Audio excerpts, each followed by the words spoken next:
Ya teman, kembali lagi sama saya, dan di sini saya kedatangan suatu SSD M.2 enclosure. Sebagai contoh yang ada di sini dari segi penampakannya, yaitu kecil dan juga ringan.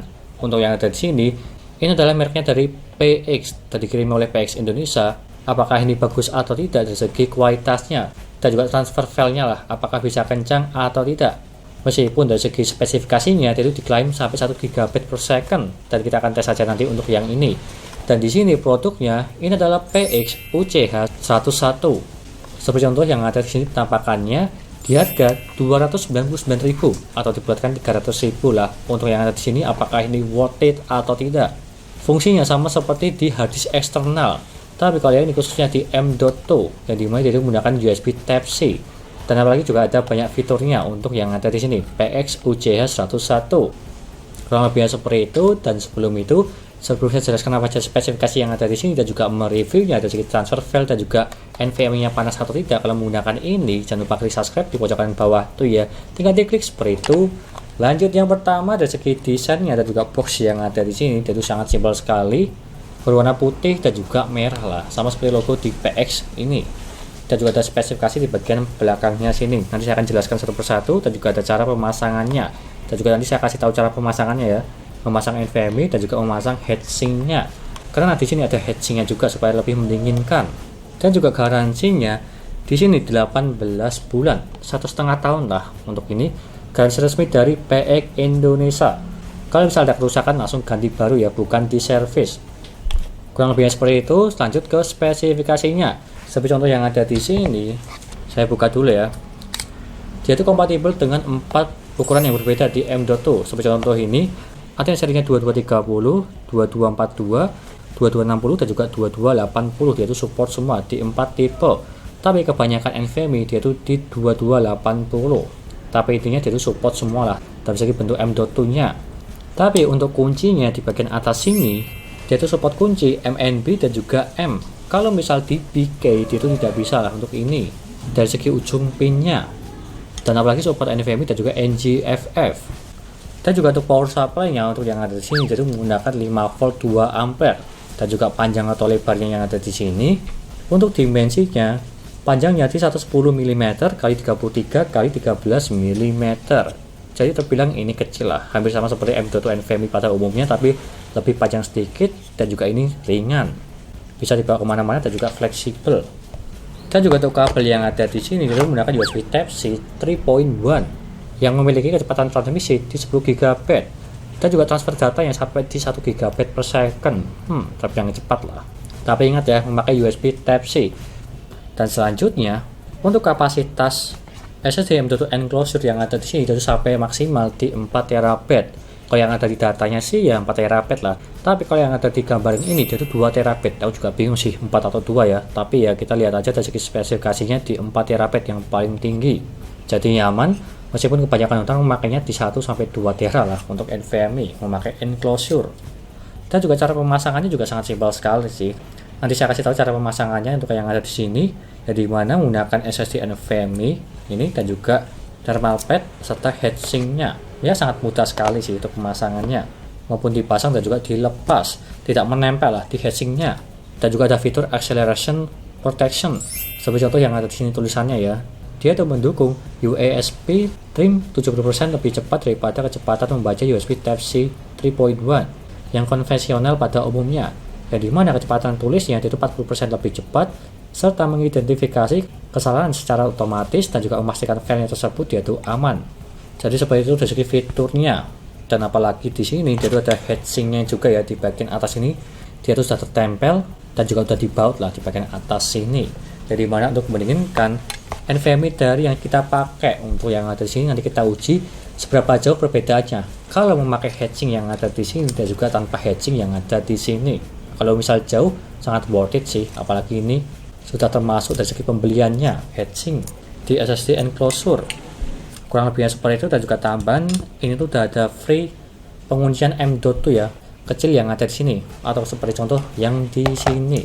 Dia itu dikasih 2 jaga-jaga kalau semisal hilang. Dan juga di sini dia itu menggunakan tipe penguncian yang simple, bukan di baut ya. Kalau di baut kan agak susah, tapi kalau yang ini cuma di kunci aja memakai karet seperti contoh gambaran yang ada di sini supaya lebih gampang dibuka maupun ditutup memakai tangan tanpa memakai obeng.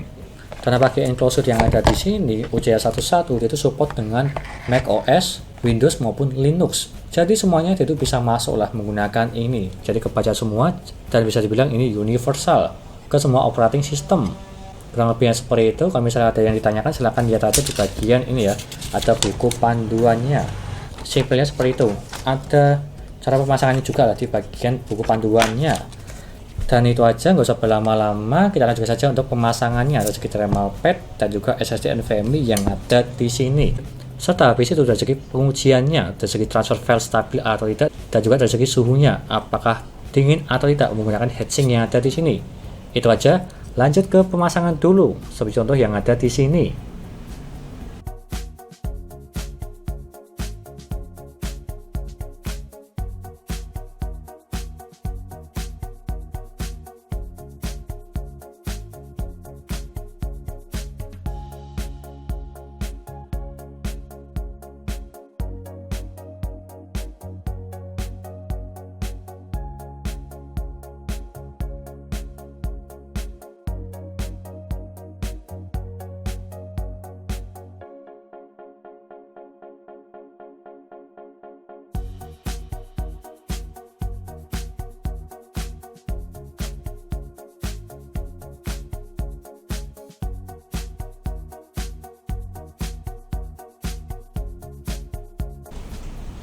Lanjut ke pengujian yang pertama, saya itu menggunakan Kingston NV2 Gen 4 yang dimana itu kecepatannya up to sampai di 4000 megabit per second. Tapi kalau memakai enclosure ini dan saya tes di Crystal Dismark, untuk kecepatan membacanya di 923 megabit per second dan juga menulisnya di 914 megabit per second. Bisa dibilang ini sesuai karena up to-nya sampai di 1000 megabit per second menggunakan enclosure ini. Dan lanjut pengujian tanpa heatsink dulu. Untuk suhu minimal yang mendapatkan di 27 derajat, serta maksimalnya di 71 derajat. Untuk minimal yang cuma diam aja di desktop tidak ngapa-ngapain, dia mendapat paling bawah di 27 derajat terbilang ini dingin, dan juga maksimalnya di 71 derajat terbilang ini agak panas. Karena suhu amannya di bawah 70 derajat dari segi SSD NVMe pada umumnya. Untuk pengujian maksimalnya saya tes di transfer file, dan dia mendapat paling tinggi di 71 derajat terbilang ini agak panas. Dan kalau kita bandingkan menggunakan heatsink dari bawaan enclosure-nya, untuk suhu minimal yang mendapatkan di 30 derajat, serta maksimalnya di 53 derajat. Dan kalau kita bandingkan dari segi minimalnya, dia itu terpaut 3 derajat. Lebih bagusan tanpa heatsink, masih nggak masalah lah. Yang dimana 30 derajat terbilang ini dingin.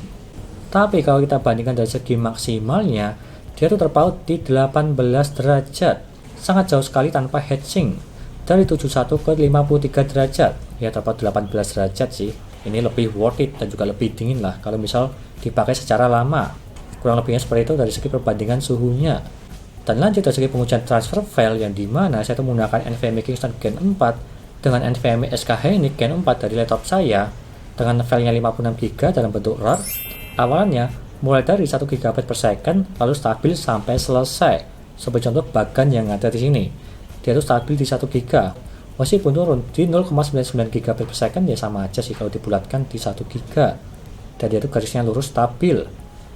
Dan kalau dibalik pengujiannya dari SK Hynix ke NVMe Kingston menggunakan enclosure dengan file yang sama, awalannya mulai dari 600 megabit per second stabil sampai di 80%. Dan lalu turun sedikit ke 300 megabit per second, langsung naik lagi ke 600 megabit per second dan stabil sampai selesai. Seperti contoh bagan yang ada di bagian sini, yang dimana ada penurunan sedikit tapi cuma sebentar lah, habis turun lalu naik lagi.